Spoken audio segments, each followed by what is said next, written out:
Hello, this is the Provoked Prawn, and this is the Corsair K68 mechanical gaming keyboard. This is an IP32 rated gaming keyboard from Corsair that delivers the same high performance experience you'd expect from Corsair's gaming keyboard, but with the added joy of spill and dust resistance. Now, there is a Razer gaming keyboard out there which is apparently completely waterproof that I'm desperate to test, but I'm having trouble getting hold of. But the Corsair K68 is another alternative, and I'm a big fan of Corsair keyboards, as you've seen in the past. And I want to get this one in to test it out and see what it's like, and be able to deliver some video content for you.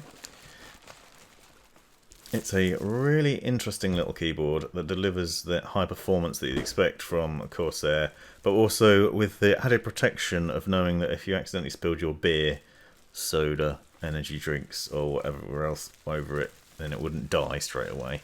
I wouldn't recommend immersing it in there because it isn't fully waterproof, but it is spill proof.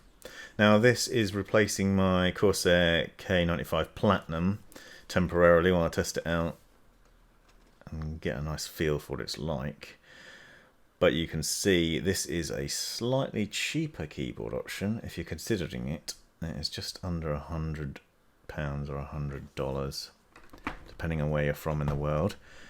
But don't be fooled by the price, because it's still an excellent little bit of kit. It's really comfortable to use, actually. It comes with Cherry MX Red key switches, which I found surprisingly quiet and comfortable, and it's really brilliant. It's really well done. There's no compromise that I've noticed when playing or writing on a daily basis in terms of the delivery of the performance from the keys, which makes it excellent to use. It's very comfortable. It also comes with a wrist rest, which you'll see in a minute, which I found is pretty decent. It's not as good as the one on the K95, and that's to be expected because it is a cheaper keyboard. There are also some of the other elements of the design aren't quite as good. There's not a braided cable, for example.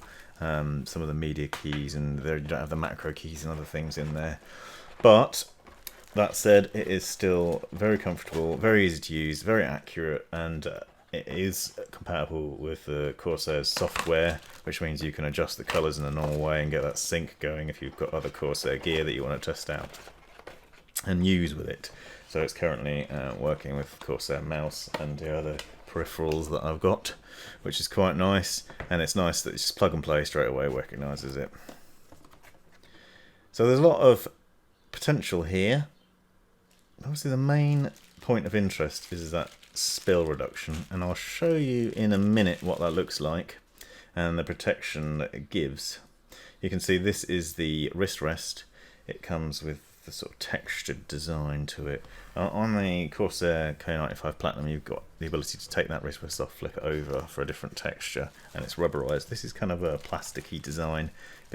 Everything's a bit more plastic, but it's still very comfortable to rest your wrists on. It does feel a bit less good in terms of quality, though, the way it clips on.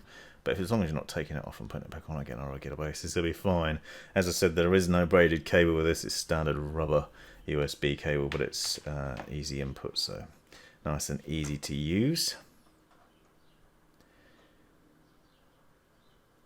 Straight away, plugging it in, and you can see the colours. Now, this was filmed during the daytime, so the colours aren't amazing, but you can switch between 4 or 5 brightness settings on this keyboard, and obviously there's a mass of different colour options within the Corsair software, which allow you to change the lighting to where you want it, whether you're syncing it or just getting those delightful bright colours. I personally love having a nice blue hue coming off my desk.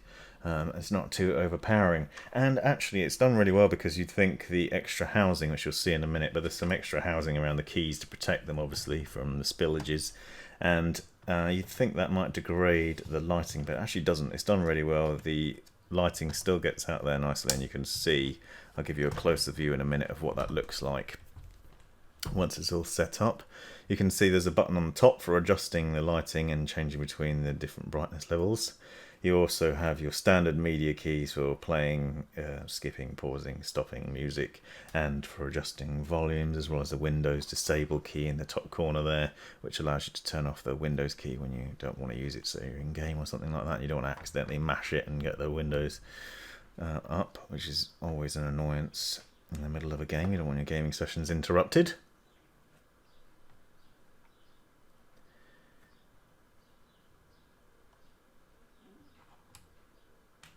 And the keys themselves just pop off in the same way as any other mechanical keyboard.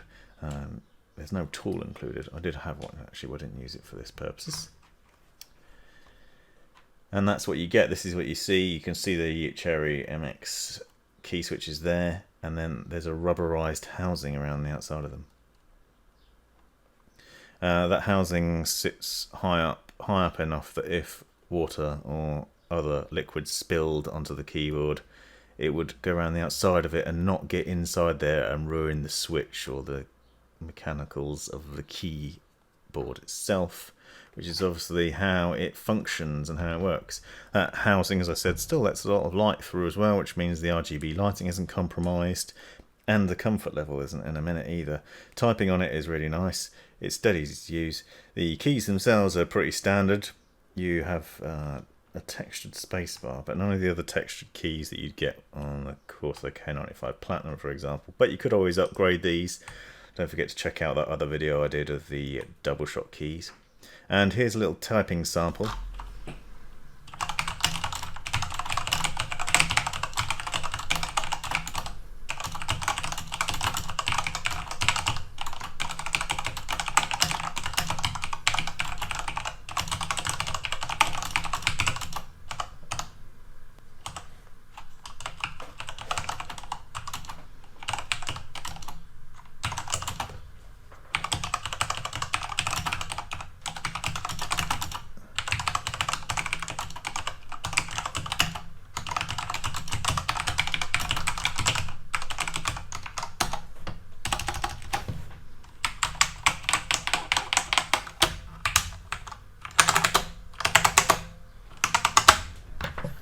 As you can see, well, you might not be able to get it in a video, it's actually surprisingly quiet. It does give that satisfying mechanical keyboard sound, but it's not overpowering, it's not obnoxious, and it actually works really well. It's also not compromised by the housing. It's surprising what a good job Corsair's done with this, because it really doesn't, you really can't tell there's a problem, or there isn't a problem, but you can't tell that the housing is there to do the spill protection. It just gives you that nice mechanical keyboard goodness. This has been the Provoked Prawn. I hope you enjoyed this video. Please like, subscribe and come back for more in the future. Hopefully one day I'll get hold of that Razer keyboard. Thanks very much for watching.